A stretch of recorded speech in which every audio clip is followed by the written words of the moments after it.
की बात कर रहे हैं, वो बसपा में थे। वो धमकी नहीं मैं बता दूं, मैं सपा में नहीं थे, वो बसपा में थे। जुनैद खान जी, अच्छा बसपा में, हाँ।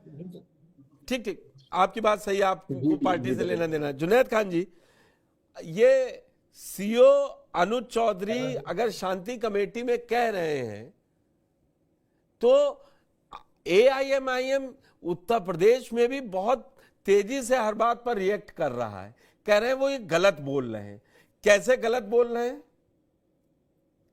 मैंने इसीलिए द्विवेदी साहब से देखिए आज वो ओपनिंग डिबेट करवाई थी, मतलब शुरुआत की थी जी।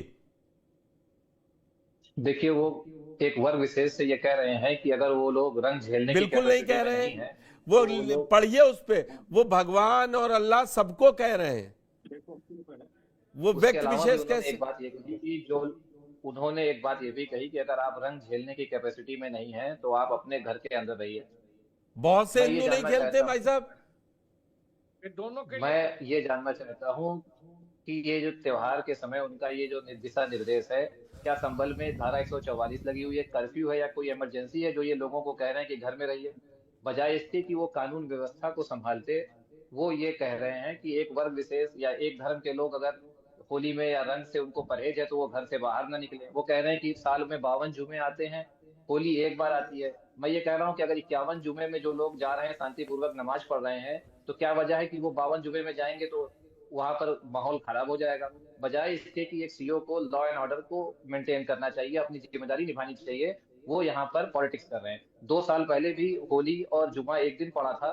उस वक्त प्रदेश के जो मुख्यमंत्री हैं उन्होंने भी ऐसा बयान दिया था कि जुमा साल में 52 बार आता है और होली एक बार आती है। बस फर्क ये है कि वो एक राजनीतिक दल के नेता थे, अब एक प्रशासनिक अधिकारी, एक पुलिस का अधिकारी वो बयान दे रहा है। मैं उन्हें अगर नेतागिरी एक और करनी है तो ये अपने राजनीतिक पद से आदमी की, इस्तीफे दें और भारतीय सांसद जनता पार्टी ज्वाइन करें विधायक, एक याद और दिला दूं नेतागिरी जुनैद करें। साहब, कहा था जी हैदराबाद के बताइए। पास से 15 मिनट के लिए पुलिस हटा लीजिए, क्या हाल करूंगा तो बता दूंगा।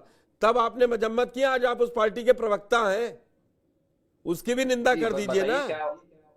मैं क्या कहा उस था? जो उन्होंने बयान दिया था, हाँ, बता रहा हूँ क्या कहा था। उन्होंने जो क्या कहा बयान था? दिया था उससे आप क्या मतलब अर्थ, क्या अर्थ समझे थे, बताइए आप मुझे। आप क्या, नहीं आप समझा दीजिए, मैं, क्योंकि इतने लोगों ने समझा, आप समझा नहीं, दीजिए। सवाल आपने पूछा है कि उन्होंने कहा 15 मिनट के लिए पुलिस हटा लीजिए, तो क्या उन्होंने कहा कि पुलिस जब हट जाएगी तो वो क्या कर देंगे 15 मिनट में? ढूंढे नहीं मिलेगा कोई हिंदू, ये शब्द ये थे। तो आप उन्होंने हिंदू शब्द अब का इस्तेमाल ही नहीं किया था, ये तो आप। ऐसा ना, सबसे कमजोर वर्ग मीडिया है। जिस पार्टी को नहीं अच्छा लगता है वो खट से बता देता है कि गोदी है, कि इनके पक्ष के हैं, उनके पक्ष के हैं। आप कर दीजिए, आपने बहुत आसानी से कह दिया।